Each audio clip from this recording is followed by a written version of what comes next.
ANEA, que é a Associação do Núcleo de Educação Ambiental da Bacia de Campos.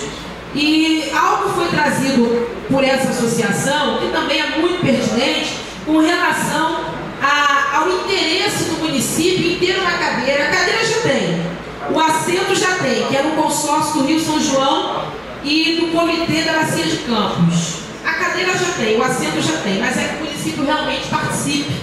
Porque nessa situação toda aí de transposição de efluente, teve articulação das câmaras municipais e Poder Executivo de Iguaba, São Pedro e Cabo Frio, mas Búzios ficou de fora. Búzios só recebeu os efluentes, Búzios só recebeu o cocô, mas na hora de participar e saber da decisão do que estava sendo articulado, Búzios estava de fora.